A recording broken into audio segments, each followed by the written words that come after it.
Hello everyone, welcome to our channel, the UTC, the Unique Tuition Classes.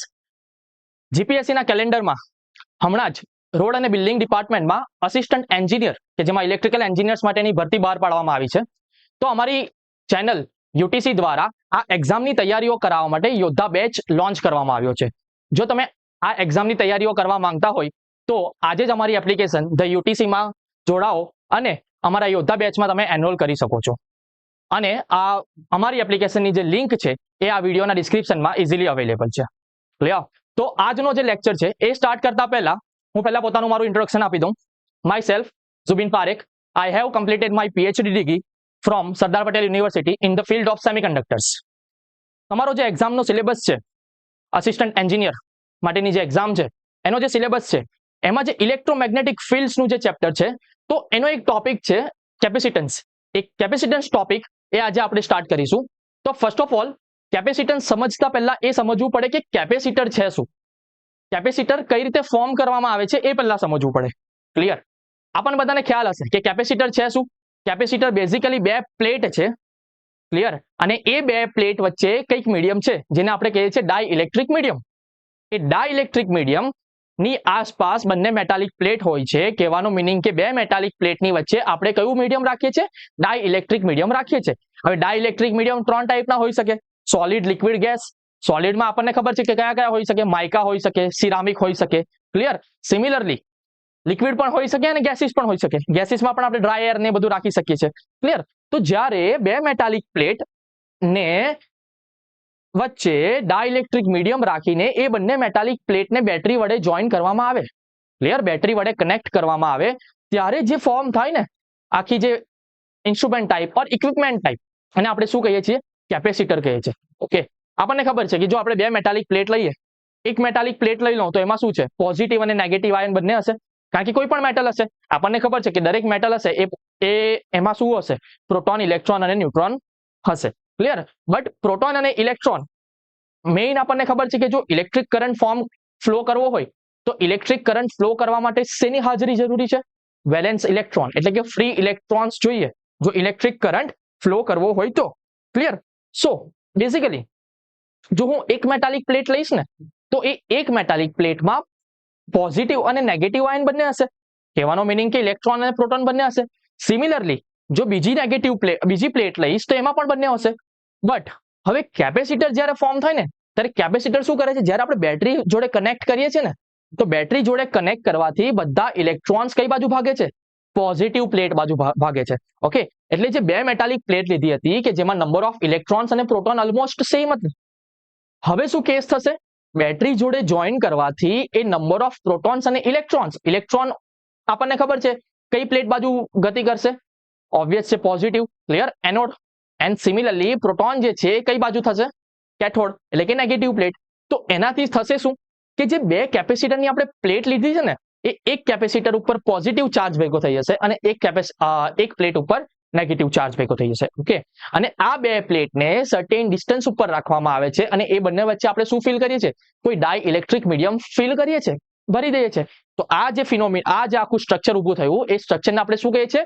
Parallel plate capacitor. Clear? Parallel plate capacitor. Capacitor બીજા ટાઈપના પણ આવી શકે, spherical હોઈ શકે, સિલિન્ડ્રિકલ કેપેસિટર હોઈ શકે.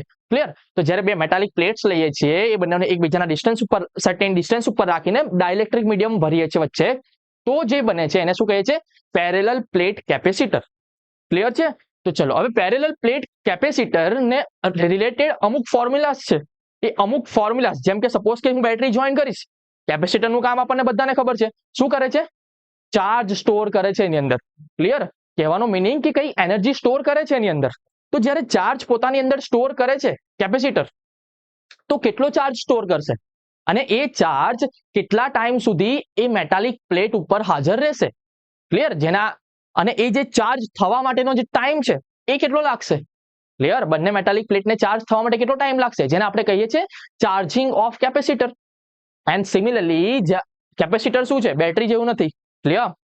કેપેસિટર ચાર્જ સ્ટોર કરે છે બટ થોડા ટાઈમ પછી ડિસ્ચાર્જ પણ થઈ જાય છે. ક્લિયર? તો દરેક કેપેસિટરનો ડિસ્ચાર્જિંગ ટાઈમ કેટલો છે એ પણ આપણે જોવાનું રહેશે. ક્લિયર? તો એને રિલેટેડ આ કેપેસિટર અને કેપેસિટન્સને રિલેટેડ અમુક ફોર્મ્યુલાસ છે એ આજે આપણે આજના લેક્ચરમાં જોશું. ક્લિયર? તો ચલો સ્ટાર્ટ કરીએ. સૌથી પહેલા your topic is important formulas related capacitance. Okay, capacitance ને રિલેટેડ જે પણ ફોર્મ્યુલા છે એ આપણે સૌથી પહેલા જોઈએ. ચલો સૌથી પહેલા સ્ટાર્ટ કરીએ કે કેપેસિટન્સ એટલે કે પોતાની ચાર્જ કરવાની ક્ષમતા કેટલી છે કેપેસિટરની, એ જે છે પેરામીટર, એ પેરામીટર કયો છે? કેપેસિટન્સ. ઓકે, જોઈએ કે કેપેસિટન્સ શું બતાવે છે. The conducting plates have some charges Q1 and Q2. Usually, if one plate has positive Q, the other has negative charge. જેમ મેં પહેલા જ સમજાયું, આપણે પેરેલલ પ્લેટ કેપેસિટર લઈએ છીએ, તો પેરેલલ પ્લેટ કેપેસિટર લઈશું જ્યારે, તો એક પ્લેટ ઉપર ઓલવેઝ કેવો ચાર્જ હશે? પોઝિટિવ ચાર્જ હશે, અને એક પ્લેટ ઉપર નેગેટિવ ચાર્જ હશે. ક્લિયર? સો બે પ્લેટ હશે, બે પ્લેટ, એક પ્લેટ પોઝિટિવ ચાર્જ ધરાવશે અને બીજી પ્લેટ શું ધરાવશે? Negative charge. The electric field in the region between the plates depends on the charge given to the conducting plates. Okay, હવે કેટલી ઇલેક્ટ્રિક ફિલ્ડ જનરેટ થઈ છે? ચાર્જીસ આયા positive and negative. It means electricity will form, electric field will form there. Clear? But કેટલી electric field form થાય છે એ કોના ઉપર ડિપેન્ડ કરશે? કે એ બંને મેટાલિક પ્લેટ ઉપર કેટલો ચાર્જ સ્ટોર થયો છે, કેટલો ચાર્જ સંગ્રહિત થયો છે. ક્લિયર? એના ઉપર ડિપેન્ડ કરશે. સો કહેવાનો મીનિંગ કે જો મેટાલિક પ્લેટ ઉપર વધારે ચાર્જ સ્ટોર થશે તો એ એનર્જી કેવી હશે એની? ઓબ્વિયસ છે, વધારે હશે. ક્લિયર? ચલો. We also know that potential difference is directly proportional to the electric field. Hence we can say. જો હવે મેં શું કીધું કે બે મેટાલિક પ્લેટ લેશું, એક પર પોઝિટિવ ચાર્જ ભેગો થશે અને એક પર નેગેટિવ ચાર્જ ભેગો થશે. બટ ક્યારે? ક્યારે થશે? કે જ્યારે આપણે કોઈક બેટરી કનેક્ટ કરશું બંને પ્લેટ જોડે. ક્લિયર? તો હવે આ પ્લેટ જોડે હું જ્યારે બેટરી કનેક્ટ કરીશ ને, તો ત્યારે શું થઈ જશે? એક પ્લેટ ઉપર પોઝિટિવ અને એક પ્લેટ ઉપર નેગેટિવ ચાર્જ ભેગો થઈ જશે. તો કહેવાનો મીનિંગ કે જે આ બેટરી આપણે જોઈન કરી છે ને, એ બેટરી સપોઝ કે હું વધારે વોલ્ટની લઉં, સપોઝ કે 2 વોલ્ટની લઉં છું, તો 2 વોલ્ટની બેટરી લઈશ ત્યારે જેટલો ચાર્જ સ્ટોર થશે કેપેસિટરની પ્લેટ ઉપર, એના કરતા હું જ્યારે 5 વોલ્ટ લઈશ ને તો વધારે થશે. સો કહેવાનો મીનિંગ શું? કે જેટલા વધારે વોલ્ટેજ વાળી બેટરી લઈશ એટલો જ વધારે શું સ્ટોર થશે? ચાર્જ સ્ટોર થશે. ક્લિયર છે? સો કહેવાનું મીનિંગ કે પોટેન્શિયલ ડિફરન્સ જે છે ને એ ડિરેક્ટલી પ્રોપોર્શનલ છે કોનાથી? Electric field. હવે ઇલેક્ટ્રિક ફિલ્ડ જનરેટ કોણ કરે છે? Electric field, electric charges. Clear? So આપણે આ રીતે કહી શકીએ કે Q જે હોય એટલે કે વિદ્યુત ભાર કેટલો સંગ્રહિત થાય છે એ શેના સમપ્રમાણમાં હોય છે? કોના ડિરેક્ટલી પ્રોપોર્શનલ હોય છે? વોલ્ટેજના. કહેવાનો મીનિંગ કે હું જેટલા વધારે વોલ્ટની બેટરી જોઈન કરીશ એટલો જ વધારે ચાર્જ શું થશે? સ્ટોર થશે. Clear? So in general Q is proportional two V. Q અને V સમપ્રમાણમાં છે. Q ઓછો હશે તો સપોઝ કે વોલ્ટેજ ઓછો હશે તો ચાર્જ કેવો સ્ટોર થશે? ઓછો સ્ટોર થશે. ક્લિયર? અને સિમિલરલી જો વોલ્ટેજ વધારે હશે તો ચાર્જ પણ શું થશે? વધારે સ્ટોર થશે. ક્લિયર? નાઉ હવે પ્રોપોર્શનાલિટી સાઇનને આપણે ઇઝ ઇક્વલ ટુ સાઇન થી રિપ્લેસ કરવી હોય તો એક કોન્સ્ટન્ટ આવે ત્યાં. ક્લિયર? તો એ કોન્સ્ટન્ટ કયો આવ્યો? Capital C. Okay, so Q is equal to CV, જ્યાં C શું છે? વેર C is equal two capacitance. શું છે? C is equal two capacitance. Clear છે? ચલો, તો આ કોન્સ્ટન્ટ જે આવ્યો C is equal two capacitance. હવે આપણને ખબર છે કે કોન્સ્ટન્ટ જે છે, કોન્સ્ટન્ટની વેલ્યુ તો ફિક્સ હોય. ક્લિયર? સો ઓલવેઝ યાદ રાખવાનું કે જેટલા પણ માર્કેટમાં ફેબ્રિકેટેડ કેપેસિટર મળે છે, રેડીમેડ કેપેસિટર મળે છે, એની ઉપર શું લખ્યું હશે? એના કેપેસિટન્સની વેલ્યુ લખી હશે. કહેવાનો મીનિંગ કે એ એટલો ચાર્જ સ્ટોર કરી શકશે. ક્લિયર? 2 માઇક્રોફેરાડ એના આવે છે, 5 માઇક્રોફેરાડ એના આવે છે. ક્લિયર? તો આ જે હશે કોન્સ્ટન્ટ જે છે C, એ શું બતાવે છે? કે કેપેસિટર આટલો ચાર્જ સ્ટોર કરી શકે છે. કેપેસિટરની જે કેપેસિટી છે ચાર્જ સ્ટોર કરવાની એ આટલા ફેરાડે છે. ક્લિયર છે? ચલો, તો આ ફોર્મ્યુલા ખાસ યાદ રાખવાનું છે.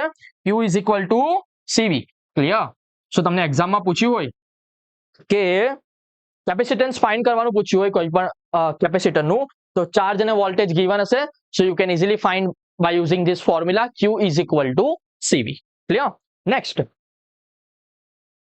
the capacitance of any capacitor can be either fixed or variable depending on its usage. હવે દરેક કેપેસિટર જે હશે એનો કેપેસિટર શું હશે? આઈધર ફિક્સ્ડ, આપણે ફિક્સ રાખી શકીએ છીએ, કોન્સ્ટન્ટ છે તો ફિક્સ રાખી શકીએ છીએ, ઓર વેરિયેબલ પણ રાખી શકીએ છીએ. કહેવાનો મીનિંગ કે એની વેલ્યુ ચેન્જ થતી જશે થ્રુ આઉટ એક્સપેરિમેન્ટ. ક્લિયર? એના યુઝેજ પ્રમાણે આપણે કેપેસિટન્સ જે છે એ ફિક્સ પણ રાખી શકીએ છીએ, એટલે કે કોન્સ્ટન્ટ વેલ્યુ પણ રાખી શકીએ છીએ અને વેરિયેબલ પણ રાખી શકીએ છીએ. Clear? From the equation it may seem that C depends on charge and voltage. જો આ જે ઇક્વેશન હતું Q is equal to C, તો આપણને ખબર છે કે કેપેસિટન્સ એના ઉપર ડિપેન્ડ કરશે, Q અને V, એટલે કે જેટલો વધારે વોલ્ટેજ આપીશ એટલો વધારે ચાર્જ સ્ટોર થશે. ઓકે, તો બેઝિકલી એવું પૂછે કે the capacitance will depend upon following factors. Okay, તો જનરલી શું કહેવાય કે ઇક્વેશન પરથી આપણે જોઈએ તો શું લાગે કે જસ્ટ Q અને V એટલે કે ચાર્જ અને વોલ્ટેજ ઉપર ડિપેન્ડ કરે છે, બટ રિયાલિટી એવી નથી. ઓકે, રિયલમાં શું છે, કેપેસિટન્સ બીજા પણ અમુક ફેક્ટર્સ ઉપર ડિપેન્ડ કરે છે. એ ફેક્ટર્સ કયા કયા છે જુઓ. Actually it depends on the shape and size of capacitor. Okay, કેપેસિટરની શેપ અને સાઇઝ કેવી છે, બીકોઝ કેપેસિટર આપણને ખબર છે શું છે, બે પેરેલલ પ્લેટ જો કેપેસિટર લઈ લઉં તો મેટાલિક પ્લેટ્સ હશે. ક્લિયર? તો આ મેટાલિક પ્લેટ્સનો શેપ કેવો છે, જો હું સ્ટ્રેટ પ્લેટ લઈશ તો એ બની જશે પેરેલલ પ્લેટ કેપેસિટર, સ્ફેરિકલ લઈશ તો એ સ્ફેરિકલ કેપેસિટર બની જશે, સિલિન્ડ્રિકલ લઈશ તો સિલિન્ડ્રિકલ કેપેસિટર બની જશે. ઓકે, સો કહેવાનો મીનિંગ કે કેપેસિટર ની જે ચાર્જ સ્ટોર કરવાની જે ક્ષમતા છે, જે કેપેસિટી છે, કે જે કેપેસિટન્સ કહેવાય છે, એ કેપેસિટન્સ સૌથી પહેલા શેના ઉપર ડિપેન્ડ કરે, શેપ અને size of the capacitor. Okay, કેપેસિટરની સાઇઝ કેવી છે ને શેપ કેવો છે.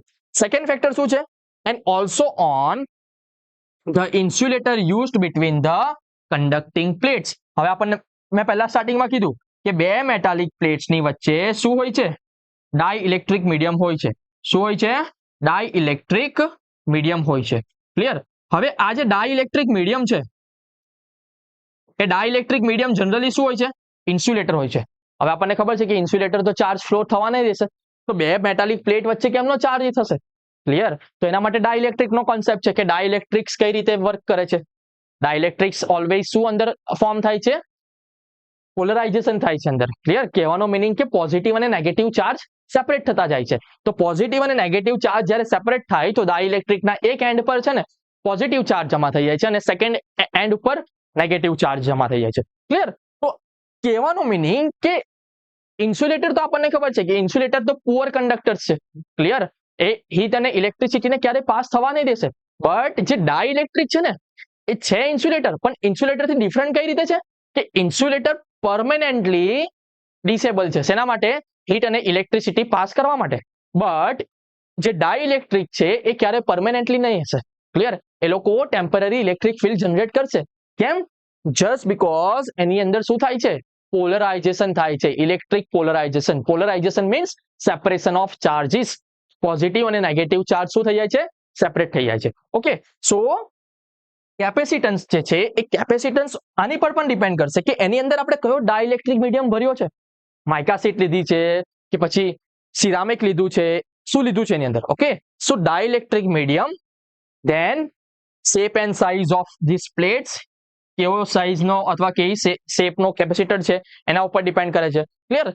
ધેન પિક્ચરમાં શું આવશે, ધેન એને ચાર્જ કરવાનો આવશે. ક્લિયર? ધેન બેટરી આવશે કે બેટરી ઓન કરીશ, કેટલા વોલ્ટની બેટરી લઈશ તો કેટલો ચાર્જ સ્ટોર થશે. ક્લિયર? એ બધો પછીનો કેસ છે. બટ જ્યારે મેઇન કેપેસિટર જે ફોર્મ થાય છે ને, ફેબ્રિકેટ કરીએ છીએ ને, તો ફેબ્રિકેટ કરતી વખતે બે વસ્તુ ખાસ ધ્યાન રાખવામાં આવે કે એની શેપ અને સાઇઝ કયો રાખવો છે કેપેસિટરનો, પ્લસ એની અંદર ડાઇઇલેક્ટ્રિક મીડિયમ કયું ભરવાનું છે. ક્લિયર? કયું ડાઇઇલેક્ટ્રિક મીડિયમ બે પ્લેટ્સની વચ્ચે હોવું જોઈએ. ક્લિયર? તો એમસીક્યુઝમાં ખાસ આવશે કે કેપેસિટન્સ કયા કયા ફેક્ટર્સ ઉપર ડિપેન્ડ કરે છે. પૂછ્યું હોય કે from the following parameters on which capacitance does not depend. શેના ઉપર કેપેસિટન્સ ડિપેન્ડ નથી કરતું. ઓકે, તો તમારે ફાઇન્ડ કરવાનું કે શેના ઉપર ડિપેન્ડ નથી કરતું. ક્લિયર? સો ખાસ યાદ રાખજો શેના ઉપર ડિપેન્ડ કરે છે. ચલો આગળ. પહેલા આપણે જોયું કે કેપેસિટર શું છે, કેપેસિટર એનર્જી સ્ટોર કરે છે. ક્લિયર? હવે એનર્જી સ્ટોર કરે છે તો કેટલી એનર્જી સ્ટોર કરશે, એના માટેના કંઈક ફોર્મ્યુલા તો હશે ને. આપણને ખબર છે કે જેટલો વધારે વોલ્ટેજ આપશું એટલા વધારે ચાર્જ એની ઉપર ભેગો થશે. બટ એ ચાર્જ ક્યાં સુધી રહેશે, કેટલી એનર્જી સ્ટોર કરશે એ ચાર્જ. ઓકે, તો એ ફાઇન્ડ કરવા માટે સેકન્ડ ટોપિક શું છે, એનર્જી સ્ટોર્ડ ઇન કેપેસિટર, કે કેપેસિટર કેટલી એનર્જી સ્ટોર કરી શકે છે. ચલો, once the opposite charges have been placed on either side of parallel plate capacitor, the charges can be used to work by allowing them to move towards each other through a circuit. ચલો હવે charge separation થઈ ગયું. કહેવાનો meaning કે parallel plate capacitor લીધું છે અને બંને પેરેલલ પ્લેટ કેપેસિટરને આપણે બેટરી વડે જોઈન કરી દીધું. બેટરી જોઈન કરવાથી શું થશે? નેગેટિવ વાળા ચાર્જીસ એક પ્લેટ ઉપર જમા થઈ જશે અને પોઝિટિવ વાળા ચાર્જીસ એક પ્લેટ ઉપર જમા થઈ જશે. ક્લિયર? હવે પિક્ચર શું ચાલુ થશે કે હવે એ જે ચાર્જીસ છે એના લીધે કેપેસિટર કેટલી એનર્જી સ્ટોર કરી શકે છે. તો એ એનર્જી કેટલી સ્ટોર થાય છે એ ફાઇન્ડ કરવા માટેનું એક ફોર્મ્યુલા છે. U is equal two 1/2 CV square. શું છે? U is equal two 1/2 CV square. Okay, U means કેટલી એનર્જી સ્ટોર કરી શકે છે? એનર્જી છે. 1/2 C means capacitance, that is fix પણ હોઈ શકે, વેરિયેબલ પણ હોઈ શકે. V સ્ક્વેર કહેવાનો મીનિંગ કેટલો વોલ્ટેજ આપો છો. સો ઇનડાયરેક્ટલી જોવા જઈએ કે કેટલી એનર્જી સ્ટોર થશે એ પણ શેના ઉપર ડિપેન્ડ કરશે? કેપેસિટન્સ ઉપર ડિપેન્ડ કરશે. પ્લસ તમે કેટલા વોલ્ટેજ વાળી બેટરી જોડે એ કેપેસિટર જોઈન કર્યું છે. ઓકે, અને જો આ એનર્જી જેટલી સ્ટોર થાય છે એ ઓલવેઝ એસઆઈ યુનિટ શેમાં હશે? મીન્સ મેજર શેમાં કરશું આપણે? જૂલમાં કરશું. શેમાં કરશું? Joule, because it is one type of energy. So SI unit શું આવશે? જૂલ આવશે. ક્લિયર છે? ફોર્મ્યુલા ખાસ યાદ રાખજો. કેટલી એનર્જી સ્ટોર થાય છે તો U is equal two 1/2 CV square. Next, capacitor function a lot like rechargeable batteries. Okay, આપણને ખબર છે કે આપણે જે સેલ લઈએ છીએ માર્કેટમાંથી, જે રિમોટ્સમાં નાખીએ છીએ, એસીના રિમોટ્સમાં નાખીએ છીએ, એકવાર ખરાબ થઈ જાય પછી ફેંકી દઈએ ને. કહેવાનો મીનિંગ કે એને ચાર્જ નથી કરી શકાતો. અમુક સેલ હશે ચાર્જેબલ હશે, ઓકે, બટ આપણે મોસ્ટલી ચાર્જ નથી કરતા. બટ બેઝિકલી કેપેસિટર શું છે? કેપેસિટર એક રિચાર્જેબલ બેટરીની જેમ વર્ક કરે છે. ઓકે, છે તો શું?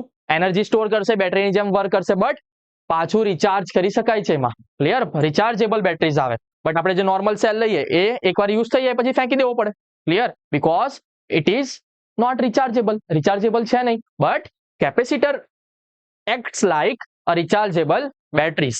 Second one, the main difference between a capacitor and a battery lies in the technique they employ to store energy. Clear? So આપણને શું લાગે કે કેપેસિટર અને બેટરી સેમ છે, બટ એ કેસ અલગ છે. ક્લિયર? કઈ રીતે બંને અલગ પડે છે? કે એ કઈ રીતે એનર્જી સ્ટોર કરે છે. બીકોઝ કેપેસિટર આપણને ખબર છે શું થશે? એનર્જી સ્ટોર કરશે, થોડી વાર પછી શું થઈ જશે? ડિસ્ચાર્જ થઈ જશે. ક્લિયર? બટ એ કેસ બેટરીમાં નહીં થશે. બેટરીમાં પરમેનન્ટ તમને એનર્જી સ્ટોર મળશે કે જ્યાં સુધી એ સેલ ખરાબ નહીં થઈ જાય. ક્લિયર? કહેવાનો મીનિંગ. ચલો, unlike batteries, the capacitors ability to store energy does not come from chemical reactions but from the physical design that allows it to hold negative and positive charges apart. હવે આપણે cell જોયો હોય open કરીને તો શું હોય છે અંદર? એક કાર્બન કે ગ્રેફાઇટનો સળિયો હોય છે. ક્લિયર? અને એને સર્ટેન લિક્વિડ્સમાં ઇમર્સ કરીને રાખ્યો હોય છે. ક્લિયર? સો એટલા માટે શું લખ્યું છે? Energy does not come from chemical reactions. Because normal સેલમાં શું થાય છે? કેમિકલ રિએક્શન્સ થાય છે. ઓકે, બટ એ જ કેસ કેપેસિટરમાં નથી થતો. કેપેસિટરમાં એનર્જી કઈ રીતે સ્ટોર થાય છે? એના ફેબ્રિકેશનના લીધે. કે આપણે કેટલી એનર્જી સ્ટોર કરવા માંગીએ છીએ તો આપણે એ રીતે શું કરીએ છીએ? કેપેસિટરને ફેબ્રિકેટ કરીએ છીએ, બનાવીએ છીએ. તો એ ફેબ્રિકેટ કરવા માટે આપણે શું કઈ વસ્તુ ધ્યાનમાં રાખશું? એક તો એની પ્લેટ કયા શેપમાં લેવું છે, કઈ સાઇઝમાં લેવું છે, કેટલો ચાર્જ સ્ટોર કરવો છે, કઈ એપ્લિકેશનમાં યુઝ કરવું છે એને. ક્લિયર? તો એ હિસાબથી ઓલવેઝ કેપેસિટર શું કરવામાં આવે? ફેબ્રિકેટ કરવામાં આવે. ક્લિયર? તો આ ડિફરન્સ એના વચ્ચેનો છે. બેટરીઝ આપણી જે નોર્મલ સેલ છે એન્ડ કેપેસિટર વચ્ચેનો. ક્લિયર છે? Next, capacitance of a parallel plate capacitor. ચલો, પેરેલલ પ્લેટ કેપેસિટર જે છે એનું કેપેસિટન્સ મારે ફાઇન્ડ કરવું હોય, Q is equal to CV તો ફાઇન્ડ કરી લીધું. બટ આપણને ખબર છે કે કેપેસિટન્સ ઓનલી Q અને V ઉપર ડિપેન્ડ નથી, એટલે કે ચાર્જીસ અને વોલ્ટેજ ઉપર ડિપેન્ડ નથી. એ ફોર્મ્યુલા જે હતું એ તો એમાં શું બતાવ્યું હતું કે ચાર્જ અને વોલ્ટેજ એકબીજા ઉપર કઈ રીતે ડિપેન્ડ કરે છે.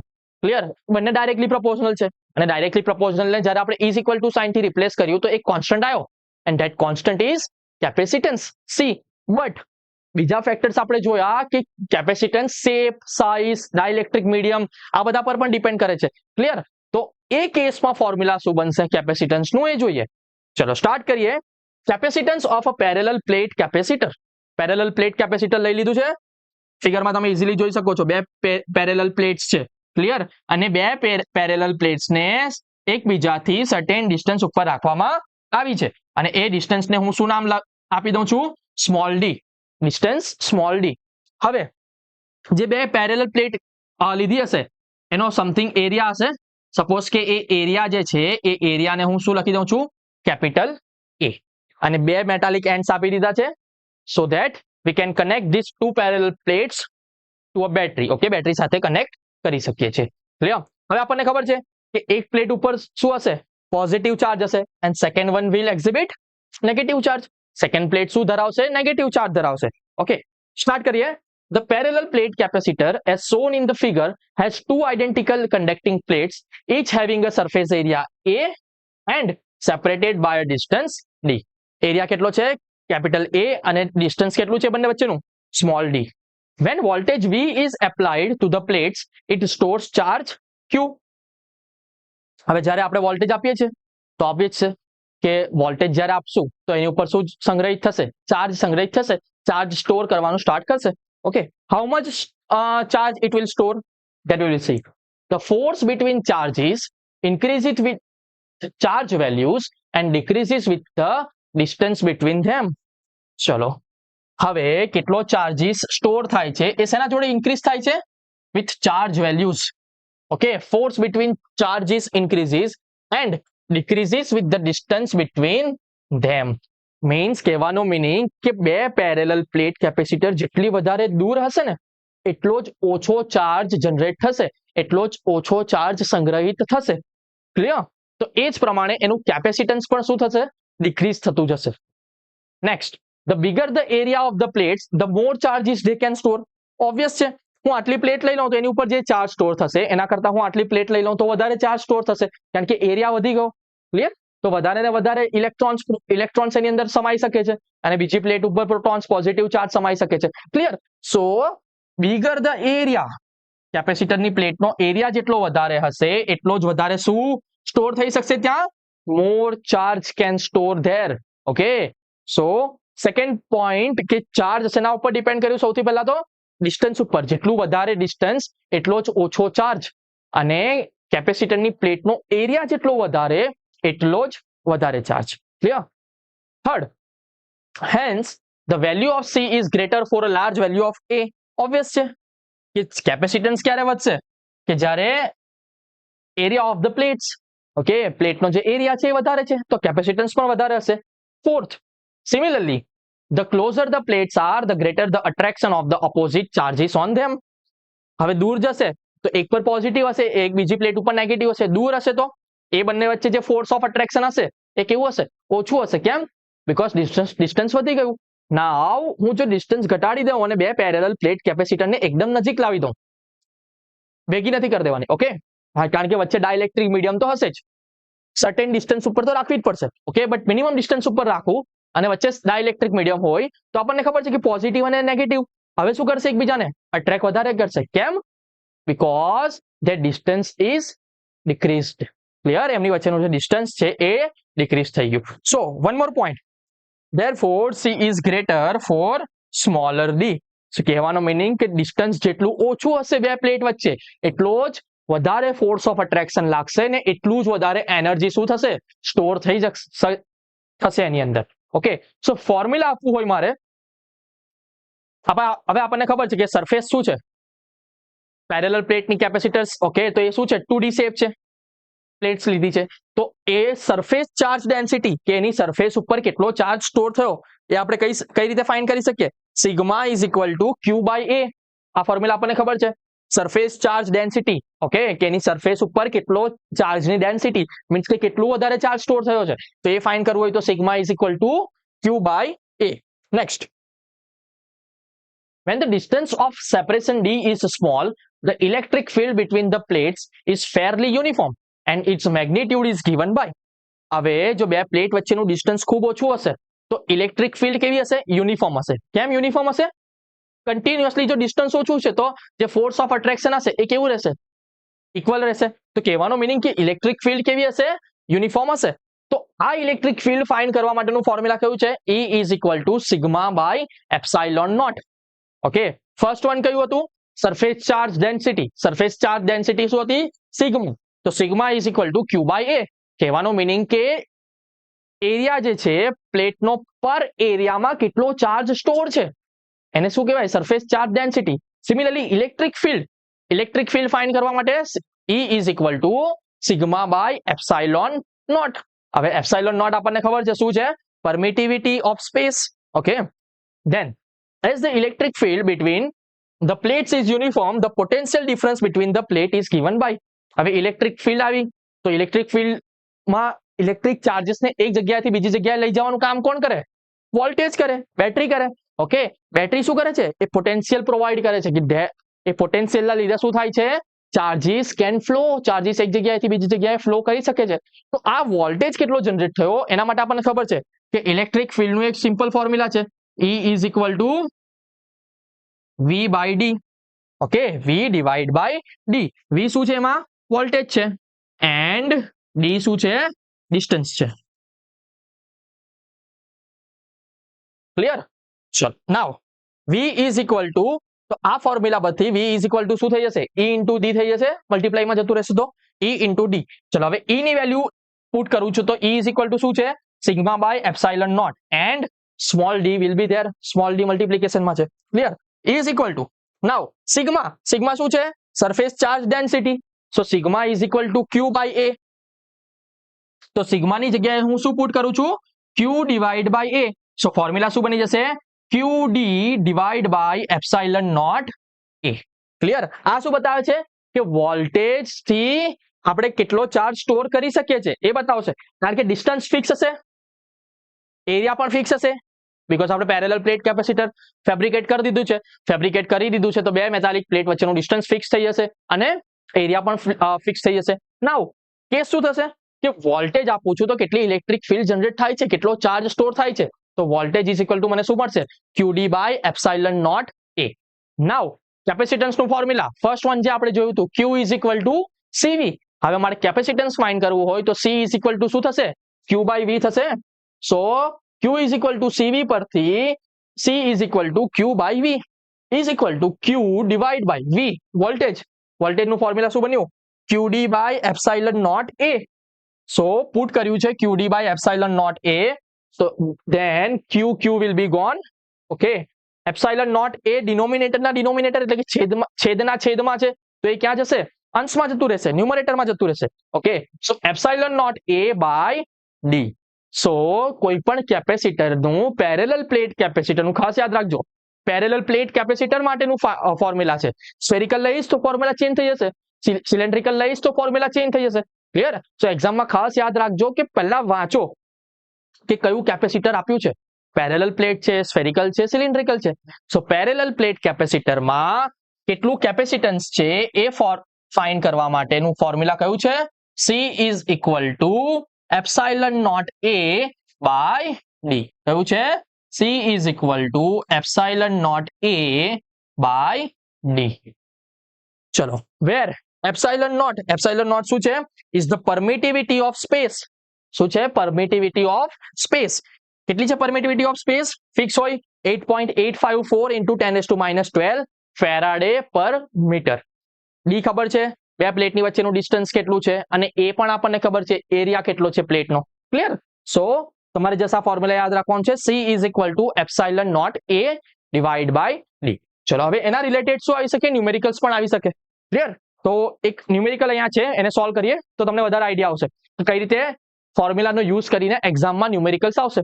Okay, you just have to remember formulas તમારે યાદ રાખવાનું છે ને કન્સેપ્ટ ખાસ યાદ રાખવાનો છે. ક્લિયર? જો ફોર્મ્યુલા ક્વેશ્ચન ટ્વિસ્ટ હશે તો તમને એક ફોર્મ્યુલા બીજા ફોર્મ્યુલા સાથે કોરિલેટ કરતા આવડવું જોઈએ. ક્લિયર છે? ચલો એક ન્યુમેરિકલ સોલ્વ કરીએ. A parallel plate capacitor kept in the air has an area of 0.5 meter square. Okay, first of all જે ગિવન છે એ લખી દઉં. એરિયા કેટલો ગિવન છે? A is equal to 0.5 meter square and is separated from each other by a distance is given, D is equal to 0.04 meter. Calculate the capacitance of a parallel plate capacitor. Okay, એક્ઝામમાં જ્યારે પણ લખ્યું હશે ને capacitance find કરવાનું તો તમને capacitor given હશે કે કેવું આપ્યું છે, પેરેલલ પ્લેટ કેપેસિટર છે. ઓકે, સો પેરેલલ પ્લેટ કેપેસિટરમાં આપણને ફોર્મ્યુલા ખબર છે, C is equal to epsilon naught A by D. ચલો એપ્સાઇલન નોટ હમણાં જોયું 8.85 into 10⁻12. ક્લિયર છે? 8.85 into 10⁻12 into એરિયા એરિયા અને ડિસ્ટન્સ ખાસ જોઈ લેવાનું. જો મીટરમાં હોય તો બધા મીટરમાં હોવા જોઈએ. ક્લિયર? એરિયા કેટલું છે? 0.5. સો ઇન્ટુ 0.5 ડિવાઈડ બાય ડિસ્ટન્સ કેટલું છે? 0.04. Okay, so C is equal to epsilon naught A divided by D. આ ફોર્મ્યુલા યુઝ કરીને એની અંદર આપણે શું કર્યું છે? વેલ્યુ પુટ કરી છે. ક્લિયર? નાઉ સિમ્પલ આપણે ફાઇન્ડ કરવું હોય તો 8.85 into 0.5 divide by 0.04. 110.625 into 10 raised to minus 12. Okay. ચલો તો પોઈન્ટ આગળ લઈ જવો છે. 1.1 કરી દો એને. તો 1.1 into 10 raised to 2 ડેસિમલ આગળ આવ્યા તો 2 ડેસિમલ આગળ આવે તો ઓલવેઝ ચાર્જમાં શું થાય? પ્લસ કરવાનું હોય. સો -12 plus 2 that is -10. Okay, so capacitance જે છે એ આ રીતે ફાઇન્ડ થશે into 10 raised to -10 and unit કયો આવશે કેપેસિટન્સનો? Faraday. Okay, so C is equal to 1.1 into 10 raised to -10 farad. Clear? So nano ફેરાડેમાં લખવું હોય તો મારે કઈ રીતે લખી શકાય? 0.11 નેનો ફેરાડે લખી શકાય. ક્લિયર? સો તમને MCQs જે આપ્યા હશે એ ઓલવેઝ માઇક્રો ફેરાડે હશે કે નેનો ફેરાડે હશે અથવા તો પીકો ફેરાડે હશે. ઓકે, અને પીકો ફેરાડેમાં મારે કન્વર્ટ કરવું છે તો શું થઈ જશે? 110 પીકો ફેરાડે થઈ જશે. ક્લિયર? સો આ રીતે તમે જસ્ટ ડેસિમલ કન્વર્ટ કરીને ઇઝીલી નેનો ફેરાડે અથવા તો પીકો ફેરાડે ફાઇન્ડ કરી શકો. ઓકે, કેપેસિટરમાં ઓલવેઝ ફેરાડે જે છે ને, ફેરાડે બહુ મોટું યુનિટ છે. ઓકે, બટ કેપેસિટર જેટલા બી ફેબ્રિકેટ કરવામાં આવે છે એ ઓલવેઝ જેની વેલ્યુ હોય ને એ વેલ્યુ ઓલવેઝ કેટલી હોય છે? નેનો ફેરાડેમાં હોય છે, માઇક્રો ફેરાડેમાં હોય છે અથવા તો પીકો ફેરાડેમાં હોય છે. Okay, so you can find the capacitance from this formula. C is equal to epsilon naught A divided by D. Clear છે? ચલો નેક્સ્ટ, ફેક્ટર્સ અફેક્ટિંગ કેપેસિટન્સ. હવે કયા કયા એવા ફેક્ટર્સ જે છે કે જે કેપેસિટન્સને અફેક્ટ કરે છે? First one, dielectric. જે મીડિયમ આપણે ભર્યો છે એની અંદર. The effect of dielectric on capacitance is that the greater the permittivity of the dielectric, the greater the capacitance. Okay, permittivity epsilon naught, કે જેટલી વધારે પરમિટિવિટી હશે, હું એવો કોઈ ડાઇલેક્ટ્રિક મીડિયમ ચૂઝ કરીશ કે જેની પરમિટિવિટી વધારે હશે. ક્લિયર? તો પરમિટિવિટી વધારે હશે તો એ ઓલવેઝ એનું કેપેસિટન્સ શું કરશે? વધારી દેશે. હે ને? બીકોઝ ફોર્મ્યુલામાં આવ્યું છે કે C is equal to epsilon naught A divided by D. દરેક મીડિયમની અલગ અલગ હોય. એર ફ્રી સ્પેસ એરની કેટલી હતી? 8.85 into 10 raised to -12. હવે એની જગ્યાએ હું કોઈ બીજું કોઈ મીડિયમ યુઝ કરી લઉં, ceramic, mica, okay, dry air અથવા તો બીજું કઈ રીતે યુઝ કરી લઉં તો શું થશે? એ એનું કેપેસિટન્સ ઇન્ક્રીઝ કરી શકે છે. કહેવાય તો ઓલવેઝ જે ડાઇલેક્ટ્રિક મીડિયમ હોય, ડાઇલેક્ટ્રિક મીડિયમ આપણે એવા યુઝ કરવાના કે જેની પરમિટિવિટી કેવી હોવી જોઈએ? વધારે હોવી જોઈએ. Next, likewise lesser the permittivity of the dielectric, the lesser is the capacitance. Some materials offer less opposition to the field flux and for a given amount of field force. The materials with greater permittivity allow more field flux, hence greater charge is collected. So યાદ રાખજો, જેટલી વધારે permittivity હશે એ વધારે ને વધારે charge store કરવા માટે શું કરશે? કેપેસિટરને વધારે ને વધારે ચાર્જ સ્ટોર કરી શકશે. Clear? So this is your first parameter which affect capacitance. Now second one, plate spacing. Obvious છે, એના ફોર્મ્યુલા પરથી યાદ રાખો. C is equal to epsilon naught A divided by D. Epsilon naught આવી ગયું. હવે ડી, કે બે પ્લેટ કેટલા ડિસ્ટન્સ ઉપર રાખી છે? પહેલા જ સમજાવી દીધું કે વધારે ડિસ્ટન્સ હશે બે પ્લેટની વચ્ચે તો ઓછો ચાર્જ જનરેટ થશે. કેમ? Because force of attraction positive અને નેગેટિવ વચ્ચે ઓછું લાગશે. ઓકે, તો ઓબ્વિયસ છે કે ડિસ્ટન્સ જેટલું વધારે એટલું કેપેસિટન્સ ઓછું. So the effect of spacing on capacitor is that it is inversely proportional. એક વધારે હશે તો ઓછું હશે, બીજું વધારે હશે તો પેલું ઓછું હશે. ઓકે, સો મેથેમેટિકલી મારે લખવું હોય તો C is proportional to 1/d, means distance જેટલું વધારે હશે એટલું જ કેપેસિટન્સ ઓછું થઈ જશે. Third one, area of the plates. પ્લેટનો એરિયા કેટલો છે? The effect of the area of the plate is that the capacitance is directly proportional to the area. જેમ મેં કીધું કે એરિયા જેટલો વધારે લઈશ, પ્લેટ જેટલી મોટી હશે એટલો જ વધારે ચાર્જ સ્ટોર થઈ શકશે એની ઉપર. ક્લિયર? તો ઓબ્વિયસ છે ડિરેક્ટલી પ્રોપોર્શનલ હશે કે જેટલું વધારે એરિયા એટલો જ વધારે capacitance C is proportional to A. Okay, તો 3 ફેક્ટર યાદ રાખવાના છે. Dielectric medium, second one area of the plates and the third one distance between them. કયા ડિસ્ટન્સ પર તમે રાખી છે? ચલો, now capacitance of a spherical capacitor. હમણાં સુધી આપણે જોયું કે પેરેલલ પ્લેટ કેપેસિટર આપણે લીધું છે. ઓકે, બટ હવે સ્ફેરિકલ કેપેસિટર લઈ લો. ઓકે, કે જેનો શેપ કેવો છે? સ્ફેરિકલ શેપ છે. તો એ કેસમાં કેપેસિટન્સ કઈ રીતે ફાઇન્ડ કરશો તમે? સૌથી પહેલા સમજાવી દઉં. જો આ રીતે સ્ફેરિકલ પ્લેટ કેપેસિટર છે, બે રિંગ હશે. અંદરની જે રિંગ છે એની જે રેડિયસ છે કેટલી છે? Are in. ઓકે, એટલે ઇનર રેડિયસ. એન્ડ બહારનું જે સર્કલ છે એની જે રેડિયસ છે કેટલી છે? R out. ઓકે, એટલે કે મોટું જે સર્કલ છે એની રેડિયસ આર આઉટ.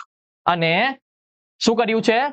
એક બહારની જે રિંગ છે એમાંથી એક છેડો બેટરીના નેગેટિવ પોઈન્ટ જોડે કનેક્ટ કર્યો છે અને ઇનર સર્કલ જે છે એનો જે છેડો છે એ બેટરીના પોઝિટિવ જોડે કનેક્ટ કર્યો છે. ઓકે, નાઉ હવે એ કેસમાં ફોર્મ્યુલા શું થશે? C is equal to 4 pi epsilon naught into the bracket R1 R2 divide by R2 minus R1. 4 pi epsilon naught, epsilon આપણને ખબર છે. આમાં ક્યાં ભર્યું હશે?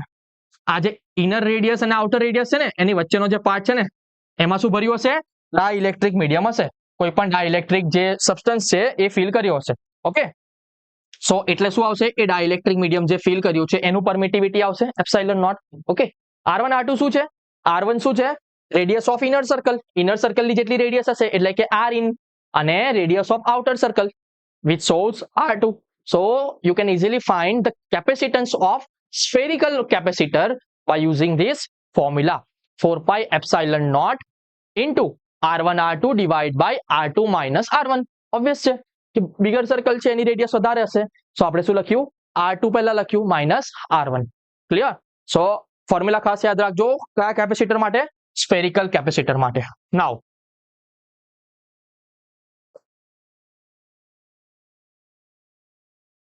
ચલો, કોમ્બિનેશન ઓફ કેપેસિટર્સ. હવે આપણે સ્કૂલ લેવલ પર જોઈ ગયા છે કે રેઝિસ્ટર છે. ઓકે, રેઝિસ્ટરને આપણે બે ટાઈપના કનેક્શનમાં જોઈન કરી શકીએ. કયા કયા? સિરીઝ અને પેરેલલ. ક્લિયર? શ્રેણી જોડાણ અને સમાંતર જોડાણ. સિમિલરલી કેપેસિટર્સને પણ આપણે એ રીતે કનેક્ટ કરીને વધારે કેપેસિટન્સ, વધારે ચાર્જ અથવા તો વધારે એનર્જી સ્ટોર કરી શકીએ છીએ. ક્લિયર? તો કઈ રીતે આપણે કેપેસિટન્સને એન્હાન્સ કરી શકીએ છીએ, ઇન્ક્રીઝ કરી શકીએ છીએ? ક્લિયર? એ આપણે જોઈએ. ચલો, સૌથી પહેલા આપણે જોઈએ કેપેસિટર ઇન સિરીઝ કનેક્શન. ચલો, સિરીઝ કનેક્શન એટલે કે શ્રેણી જોડાણમાં જ્યારે કનેક્ટ કર્યા હશે મેં કેપેસિટર્સને, તો એનું ટોટલ ઇક્વિવેલન્ટ જે કેપેસિટન્સ હશે એ ઇન્ડિવિજ્યુઅલ કરતા કેવું હશે? વધારે થશે કે ઓછું થશે? એ આપણે જોઈએ. ક્લિયર? બીકોઝ આપણે એક કેપેસિટર યુઝ કરશું તો એનું ફિક્સ હશે કેપેસિટન્સ, સપોઝ કે 2 માઇક્રોફેરાડે. બટ હવે મને એ માઇક્રોફેરાડે કરતા વધારે માઇક્રોફેરાડે જોઈએ છે અથવા તો ઓછા માઇક્રોફેરાડે જોઈએ છે, તો હું શું કરીશ? એ કેપેસિટરને બે ટાઈપના કનેક્શનમાં જોઈન કરીશ, આઈધર સિરીઝ ઓર પેરેલલ કનેક્શન્સ. ચલો, ફર્સ્ટ વન જોઈએ કે સિરીઝ કનેક્શન. બે ફેક્ટર્સ યાદ રાખજો. Q is equal to CV. Clear? So either charge અને વોલ્ટેજ એ બે વેરી થશે. સિરીઝમાં એક વધારે હશે, પેરેલલમાં બીજો વધારે હશે. ક્લિયર? ચલો જોઈએ કે સિરીઝમાં શું થાય છે. When capacitors are connected in series, the magnitude of charge Q on each capacitor is the same. બે પેરામીટર્સ કીધા હતા, કયા કયા? ચાર્જ અને voltage. Okay, Q and V. તો આ કેસ સિરીઝ કનેક્શનના કેસમાં દરેક કેપેસિટર ઉપર શું સેમ હશે? Charge Q. ઓકે, કહેવાનો મીનિંગ કે જ્યારે બે કેપેસિટરને હું સિરીઝ કનેક્શનમાં જોઈન કરીશ, શ્રેણી જોડાણમાં કનેક્ટ કરીશ, તો C1 ઉપર જેટલો ચાર્જ સ્ટોર થશે ને એટલો જ ચાર્જ કોની ઉપર સ્ટોર થશે? C2 ઉપર સ્ટોર થશે. ક્લિયર? સો ઓલવેઝ યાદ રાખજો કે જ્યારે સિરીઝ કનેક્શનમાં હશે તો charge will be the same, charge same હશે. And the potential difference across C1 and C2 is difference. But જે પોટેન્શિયલ ડિફરન્સ હશે, C1 પાસે જેટલો પોટેન્શિયલ હશે એટલો C2 પાસે નહીં હશે. કહેવાનો મીનિંગ કે જે બીજો પેરામીટર છે ને વોલ્ટેજ, એ વોલ્ટેજ શું હશે? ડિફરન્ટ હશે. કયા કેસમાં? સિરીઝ કનેક્શનના કેસમાં. ઓકે, ચલો જુઓ, આ બે પેરેલલ પ્લેટ કેપેસિટર્સ છે. એક પ્લેટ ઉપર પોઝિટિવ, એક પ્લેટ ઉપર નેગેટિવ, અને બંનેને શેમાં જોઈન કર્યા છે? સિરીઝ કનેક્શનમાં જોઈન કર્યા છે. ઓકે, ચાર્જ જે છે એ સેમ છે Q, બટ વોલ્ટેજ શું છે? V1 અને V2. ફર્સ્ટ સપોઝ કે વોલ્ટેજ ડિફરન્ટ છે એટલે C1 પર જે વોલ્ટેજ જનરેટ થયો છે એને હું વોલ્ટેજ V1 નામ આપી દઉં છું અને C2 વાળા વોલ્ટેજને V2 ગિવન છે. Clear? Now equivalent capacitance, how we can find the total potential difference across combination is. હવે સર્કિટ જે છે કે જેમાં બે કેપેસિટર આપણે જોઈન કર્યા છે એનું મારે ટોટલ વોલ્ટેજ ફાઇન્ડ કરવું હોય તો ટોટલ વોલ્ટેજ ફાઇન્ડ કરવા માટે V ઇઝ ઇક્વલ ટુ શું હશે? V1 plus V2, because voltage is R different. C1 પર અલગ છે, C2 પર અલગ છે. તો મારે આખા સર્કિટનો જ્યારે વોલ્ટેજ ફાઇન્ડ કરવો હશે તો હું શું કરીશ? દરેક જગ્યાનો વોલ્ટેજ પ્લસ કરતો જઈશ, એડિશન કરતો જઈશ. ઓકે, અહીંયા આપણે બે કેપેસિટર લીધા છે તો V1 પ્લસ V2. હું વધારે કેપેસિટર લઈશ તો એ પ્રમાણે V1 plus V2 plus V3 એ રીતે આગળ જતું જશે. ઓકે, ચલો V is equal two V1 plus V2. હવે ફોર્મ્યુલા આપણને ખબર છે Q is equal to CV, simple formula. So voltage is equal two શું થશે? Q બાય C થશે. સો V1 ઇઝ ઇક્વલ ટુ શું થશે? Q by C1, because V1 ક્યાંનો વોલ્ટેજ છે? કેપેસિટર 1 પરનો, અને સિમિલરલી V2 ક્યાંનો છે? કેપેસિટર 2 પરનો. Okay, so Q by C1 plus Q by C2. ચલો, the ratio Q by V is called the equivalent capacitance C between points and A and B. આ સર્કિટમાં જુઓ બે પોઈન્ટ્સ લઈ લીધા છે A અને B. હવે A અને B ઉપર total voltage, okay, Q by V, A Q by V નો જે ફેક્ટર છે એને આપણે શું કહીએ છીએ? Equivalent capacitance. બીકોઝ આપણે C1 નો કેપેસિટન્સ અલગ છે, C2 નો કેપેસિટન્સ અલગ છે, બટ આપણે ટોટલ શું ફાઇન્ડ કરવાનું છે કે આખી સર્કિટનો ઇક્વિવેલેન્ટ કેપેસિટન્સ કેટલો છે. ઓકે, તો Q બાય V જે ફેક્ટર જે છે એને આપણે શું કહેશું? Equivalent capacitance. Now the equivalent capacitance C is given by, જો V is equal to Q by C1 plus Q by C2 છે. હવે V ને આપણે શું લખી શકશું? Q બાય C લખી શકું. તો Q by C is equal to Q by C1 plus Q by C2. Now આપણને ખબર છે ચાર્જ સેમ છે. ઓકે, તો Q by C is equal to, Q common લઈ લઉં બંનેમાંથી બીકોઝ ચાર્જ સેમ છે. So 1 by C1 plus 1 by C2. Q gone from both the side. ઉપર શું વધ્યું? 1. સો ફોર્મ્યુલા શું બનશે ઇક્વિવેલેન્ટ કેપેસિટન્સનું? 1 by C is equal to 1 by C1 plus 1 by C2. Clear? So જો કેપેસિટર સિરીઝ કનેક્શનમાં હશે તો ઇક્વિવેલેન્ટ એટલે કે ટોટલ કેપેસિટન્સ સર્કિટનો કેટલો હશે એ ફાઇન્ડ કરવા માટેનું ફોર્મ્યુલા કયું છે? 1 by C is equal to 1 by C1 plus 1 by C2. રેઝિસ્ટરમાં શું હતું? R1 plus R2 plus R3 એ રીતનું હતું. બટ કેપેસિટરના કેસમાં શું છે? ઇન્વર્સલી પ્રપોઝનલ છે. ઓકે, કહેવાનો મિનિંગ કે 1 બાય રેસિપ્રોકલ કરીને શું કરવાનું છે? તમારે એડિશન કરતા જવાનું છે. ફોર્મ્યુલા ખાસ યાદ રાખજો. 1 by C is equal to 1 by C1 plus 1 by C2. કયા કેસમાં? સિરીઝ કનેક્શનના કેસમાં. Now second one. Okay, now voltage is different. C1 ઉપર અલગ વોલ્ટેજ છે, C2 ઉપર અલગ વોલ્ટેજ છે. તો એ વોલ્ટેજ મારે ફાઇન્ડ કરવો છે તો કઈ રીતે ફાઇન્ડ કરી શકું? તો V1 ફાઇન્ડ કરવા માટે ફોર્મ્યુલા કયું છે? C2 divide by C1 plus C2. And similarly V2 એટલે કે C2 કેપેસિટર જે છે એની ઉપર કેટલો વોલ્ટેજ છે એ ફાઇન્ડ કરવું હોય તો કયું ફોર્મ્યુલા છે? C1 divide by C1 plus C2. નાઉ આ જે સર્કિટ હતી એમાં આપણે કેપેસિટર કેટલા લીધા હતા? Just 2 capacitors are there. Okay, but બે કરતા વધારે પણ હોઈ શકે. તો જ્યારે બે થી વધારે કેપેસિટર્સ, મલ્ટિપલ કેપેસિટર્સને સિરીઝ કનેક્શનમાં જોઈન કર્યા હોય અને એનું ઇક્વિવેલેન્ટ કેપેસિટન્સ ફાઇન્ડ કરવાનું પૂછ્યું હોય તો ફોર્મ્યુલા જસ્ટ શું યુઝ કરવાનું છે? 1 by C is equal to 1 by C1 plus 1 by C2. હવે આગળ થર્ડ ફોર્થ પણ છે તો 1 બાય C3 1 બાય C4. કેટલા કેપેસિટર્સ હશે એને શું કરવાનું? દરેકનું કેપેસિટન્સ રેસિપ્રોકલ કરીને તમારે શું કરવાનું છે? એડિશન કરવાનું છે. ક્લિયર? સો આની પરથી એક MCQ એ રીતે આવી શકે કે in series connection of capacitors the total capacitance or equivalent capacitance will be more or less than the individual capacitor. હવે સપોઝ કે જુઓ C1 2 માઇક્રોફેરાડ આપ્યું છે, C2 2 માઇક્રોફેરાડ આપ્યું છે, તો 1/2 પ્લસ 1/2 કેટલું થશે? 1 માઇક્રોફેરાડ. સો ટોટલ ઇક્વિવેલેન્ટ કેપેસિટન્સ કેટલું થઈ ગયું? બંને ઇન્ડિવિજ્યુઅલ કરતા વધી ગયું, કારણ કે બંને પાસે કેટલું હતું? 1/2 0.5 માઇક્રોફેરાડે હતું, બટ ટોટલ કેપેસિટન્સ આપણને કેટલું મળ્યું? 1 માઇક્રોફેરાડે. ક્લિયર? સો ઓલવેઝ યાદ રાખજો કે સિરીઝ કનેક્શનમાં જે ટોટલ કેપેસિટન્સ હશે, જે ઇક્વિવેલેન્ટ કેપેસિટન્સ હશે એ ઇન્ડિવિજ્યુઅલ કેપેસિટન્સ કરતા ઓલવેઝ કેવું હશે? વધારે જ હશે. Clear? Now second case, capacitors in parallel connection. First one જોઈ લીધું, સિરીઝ કનેક્શન કઈ રીતે ફાઇન્ડ કરવાનું. નાઉ પેરેલલ કનેક્શન. સિરીઝમાં એટલું યાદ રાખજો, સિરીઝમાં શું સેમ હતું, દરેક કેપેસિટર ઉપર ચાર્જ સેમ હતા કે C1 જેટલો ચાર્જ સ્ટોર કરશે એટલો જ C2 સ્ટોર કરશે, બટ ડિફરન્સ શું હતું, વોલ્ટેજ ડિફરન્ટ હતા. ઓકે, એક પર V1 અને એક પર V2. પેરેલલમાં કેસ અલગ થઈ જશે. હવે વોલ્ટેજ ડિફરન્સ જે હશે ને V એ સેમ થઈ જશે, બટ ચાર્જ સ્ટોર જે હશે ને એ સેમ નહીં હશે. ક્લિયર? એમની મેગ્નિટ્યુડ અલગ અલગ હશે. પહેલા સર્કિટ સમજી લો. બે પોઈન્ટ છે A and B,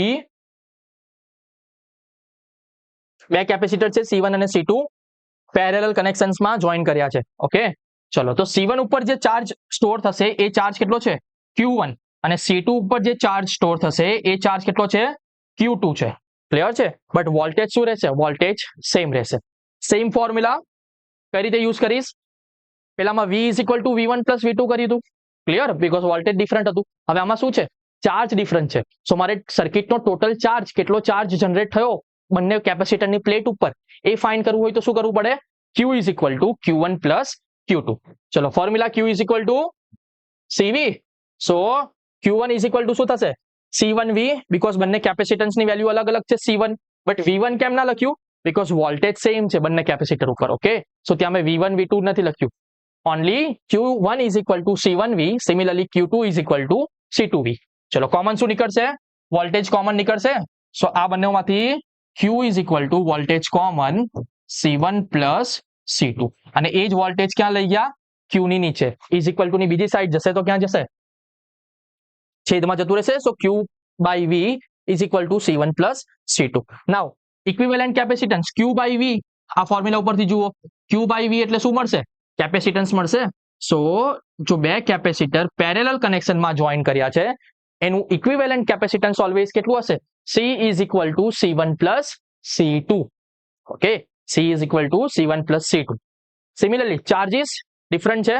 so Q1 પરનો ચાર્જ કેટલો હશે, C1 divide by C1 plus C2 into Q, and similarly Q2 પરનો ચાર્જીસ કેટલો હશે, C2 divide by C1 plus C2 into Q. અને જો એકથી વધારે કેપેસિટર્સ આપ્યા હોય ને એનો ઇક્વિવેલન્ટ કેપેસિટન્સ ફાઇન્ડ કરવો હોય તો C is equal to C1 plus C2 plus C3, જેટલા કેપેસિટન્સ આપ્યા હોય એટલા કેપેસિટન્સ શું કરવાના છે, એડિશન કરતા જવાના છે. સો આ કેસમાં જે ઇક્વિવેલન્ટ કેપેસિટન્સ હશે એ ઇન્ડિવિજ્યુઅલ કરતા વધારે હશે, બટ જ્યારે સિરીઝમાં શું થશે, ઓછો થઈ જશે, 1/C. Okay, next. ઓકે,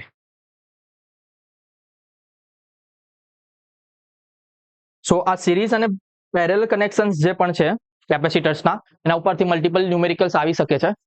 તમારે યાદ શું રાખવાનું છે, Q કયા કેસમાં સેમ છે અને વોલ્ટેજ કયા કેસમાં સેમ છે. ક્લિયર?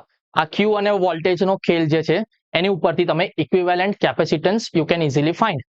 સિરીઝમાં હશે તો સિરીઝમાં, પેરેલલમાં હશે તો પેરેલલ. ઓકે, અમુક સર્કિટ્સ એ રીતના આપી હશે કે જેમાં સિરીઝ અને પેરેલલ બંને હશે, કમ્બાઇન્ડ હશે, તો તમારે પહેલા એ રીતનું સોલ્વ કરીને ધેન તમારે ઇક્વિવેલન્ટ કેપેસિટન્સ ફાઇન્ડ કરવાનું છે. ક્લિયર? જસ્ટ બે ફોર્મ્યુલા ખાસ યાદ રાખવાના છે, 1/C is equal to 1/C1 plus 1/C2 plus 1/C3. Clear? So એક લાઈન અહીંયા લખી દઉં છું કે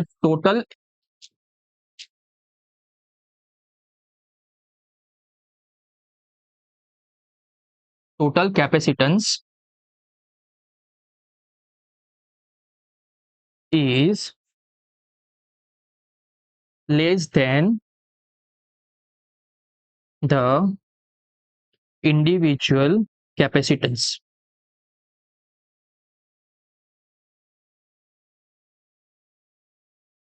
લ્યો, આ ખાસ યાદ રાખજો. કયા કેસમાં, સિરીઝ કેસમાં. સિમિલરલી પેરેલલના કેસમાં શું થશે, ટોટલ કેપેસિટન્સ એટલે કે ઇક્વિવેલન્ટ કેપેસિટન્સ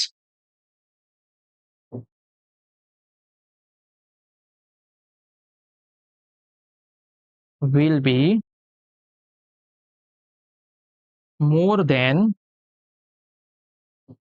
the individual